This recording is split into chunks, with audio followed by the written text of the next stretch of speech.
Arc of the covenant, ಒಡನ್ಪಡಿಕೆ ಪೆಟ್ಟಿಗೆ, ಅದ್ರ ಬಗ್ಗೆ ಸ್ವಲ್ಪ ಡೀಟೇಲ್ಸ್ ನೋಡಿ. ತನ್ನ ಜನರೊಂದಿಗೆ ಇರಬೇಕೆಂದು ದೇವರ ಬಯಕೆ ಆಗಿತ್ತು. ಅವರ ನಡುವೆ ವಾಸಿಸಲು ತನ್ನ ಉಪಸ್ಥಿತಿಗಾಗಿ ಅವರು ಒಂದು ಸ್ಥಳವನ್ನು ನಿರ್ಮಿಸಬೇಕಾಗಿತ್ತು. ಹಳೆಯ ಒಡನ್ಪಡಿಕೆಯಲ್ಲಿ ದೇವರ ಆತ್ಮ ಅಥವಾ ಉಪಸ್ಥಿತಿಯು ಅವರ ಜನರ ನಡುವೆ ವಾಸಿಸುತ್ತಿತ್ತು. ಹಾಗಾಗಿ ಆದುದರಿಂದ ಒಡನ್ಪಡಿಕೆ ಪೆಟ್ಟಿಗೆಯು ದೇವರ ಉಪಸ್ಥಿತಿಯ ವಾಸವಾಗಿತ್ತು, ವಾಸಿಸುವ ಸ್ಥಳವಾಗಿತ್ತು. ಒಡನ್ಪಡಿಕೆ ಪೆಟ್ಟಿಗೆ, ಈ ಪೆಟ್ಟಿಗೆ ಬಗ್ಗೆ ನಾವು ಸ್ವಲ್ಪ ಡೀಟೇಲ್ಸ್ ನೋಡೋಣ, ಬೇಸಿಕ್ ವಿವರಗಳು ನೋಡೋಣ. ವಿಮೋಚನ ಕಾಂಡದ 25ನೇ ಅಧ್ಯಾಯದಿಂದ ಒಡನ್ಪಡಿಕೆ ಪೆಟ್ಟಿಗೆಯನ್ನು ಕಟ್ಟುವ ಆಜ್ಞೆಯನ್ನು ಮೋಶೆಯು ಪಡೆಯುತ್ತಾನೆ ಮತ್ತು ಅಂದಿನಿಂದ ನಾವು ಅದರ ಬಗ್ಗೆ ಮೊನ್ನೆಯಿಂದ ಕೇಳಿಸ್ಕೊತಾ ಇದ್ವಿ. ಮೂಲತಃ ಒಡನ್ಪಡಿಕೆ ಪೆಟ್ಟಿಗೆಯು ನಂಬಿಕೆ ಮತ್ತು ದೇವರ ಉಪಸ್ಥಿತಿಯ ಅತ್ಯುನ್ನತ ಸಾಧನ ಸಂಕೇತಗಳಲ್ಲಿ ಒಂದಾಗಿತ್ತು. ಆದ್ದರಿಂದ ಇದು ದೇವರ ಅಥವಾ ದೇವರ ಕೆಲಸವನ್ನು ಪ್ರತಿನಿಧಿಸುವ ಪೀಠೋಪಕರಣಗಳ ತುಂಡು ಆಗಿತ್ತು. ಇದಲ್ಲ ಮತ್ತೆ ಇದು ಸ್ಕ್ವಯರ್ ಶೇಪ್ ಅಲ್ಲಿ ಇತ್ತು, ಚೌಕಾರದ ಆಕಾರ ಪೆಟ್ಟಿಗೆ ಅಂತಿತ್ತು. ಆ ಚಿನ್ನದ ಮೇಲ್ಸೇತುವೆಯ ಒಳಗೆ ಒಡನ್ಪಡಿಕೆ ಪೆಟ್ಟಿಗೆಯಲ್ಲಿ 3 ವಿಷಯಗಳು ಇರಿಸಲಾಗಿತ್ತು. ಮೊದಲನೇದಾಗಿ ನೆನ್ನೆನು ಹೇಳಿದೆ, 2 ಫಲಗಳು ಅಂದರೆ ಮೋಶೆಯ 10 ಆಜ್ಞೆಗಳು.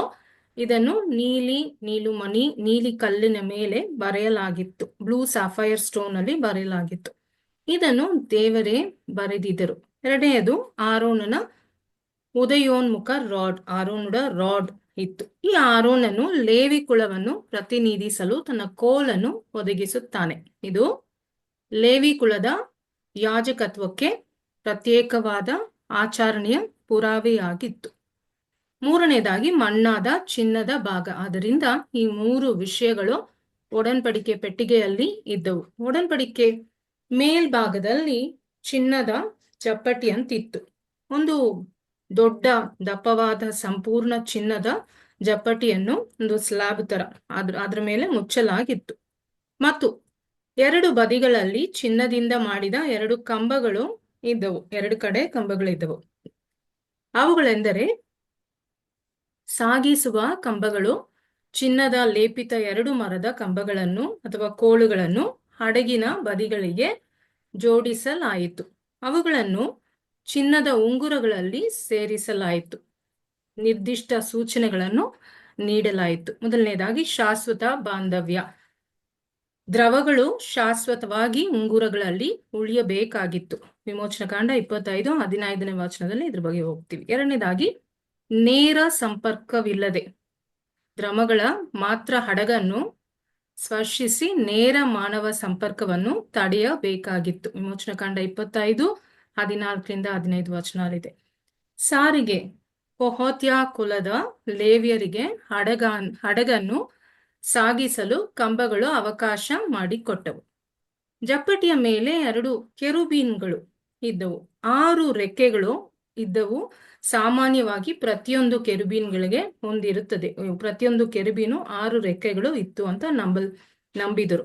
ಆದ್ದರಿಂದ 2 ಜೋಡಿ ಕಣ್ಣುಗಳನ್ನು ಮುಚ್ಚುತ್ತಿತ್ತು, 2 ಜೋಡಿ ತಮ್ಮ ದೇಹವನ್ನು ಮುಚ್ಚುತ್ತಿತ್ತು, 2 ಜೋಡಿ ಪಾದಗಳನ್ನು ಮುಚ್ಚುತ್ತಿತ್ತು.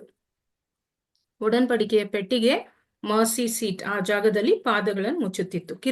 ಕಿರುಬಿನ್ಗಳು ಒಬ್ಬರನ್ನೊಬ್ಬರು ಎದುರಿಸುತ್ತಿದ್ದರು. They were facing each other, the cherubims. ಮತ್ತು ಇದು ಅವರು ಇಸ್ರಾಯೇಲರೊಂದಿಗಿನ ದೇವರ ಒಡನ್ಪಡಿಕೆಯ ಐಕ್ಯತೆಯನ್ನು ಪ್ರತಿನಿಧಿಸುತ್ತಿದ್ದರು.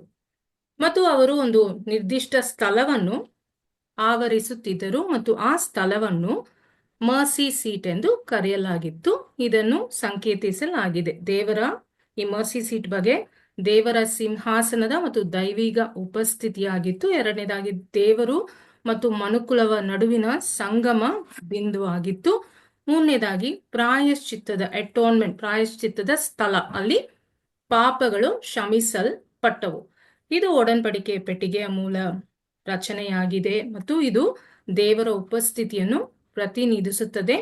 ಅದನ್ನು ಒಯ್ಯುವಂತೆ ದೇವರು ಲೇವಿಯರಿಗೆ ಹೇಳಿದರು. ಆ ಹಡಗು ಮನುಷ್ಯರಿಗೆ ಮಾತ್ರ ತುಂಬಾ ಭಾರವಾಗಿತ್ತು. ದೇವರು ಅವರಿಗೆ ಸಹಾಯ ಮಾಡಿದರು. ತನ್ನ ಕೆಲಸವು ಜನರ ಮೂಲಕ ನಡೆಯುತ್ತದೆ ಎಂದು ತೋರಿಸಿದರು. ಆದರೆ ದೇವರೇ ಅದನ್ನು ಮಾಡ್ತಾ ಇದ್ರು.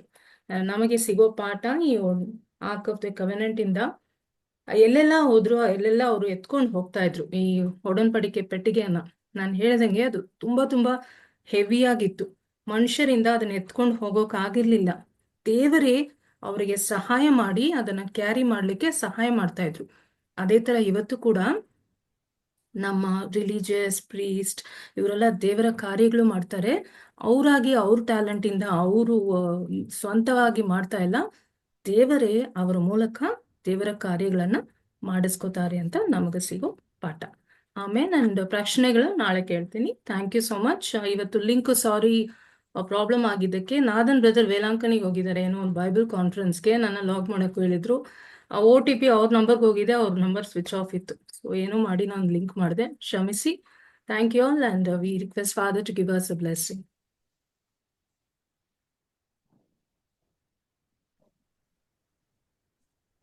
ಕ್ರಿಸ್ತರು ನಿಮ್ಮೊಡನೆ ಇರಲಿ. ನಿಮ್ಮ ಆತ್ಮದಲ್ಲಿ ಸರ್ವಶಕ್ತ ದೇವರಾದ ಪಿತಾ ಸುತ ಮತ್ತು ಪವಿತ್ರಾತ್ಮ ನಿಮ್ಮೆಲ್ಲರನ್ನು ಆಶೀರ್ವದಿಸಿ ಕಾಪಾಡಲಿ. Amen. Thank you father. Amen. Good night. Thank you. Good night. Good night, everyone.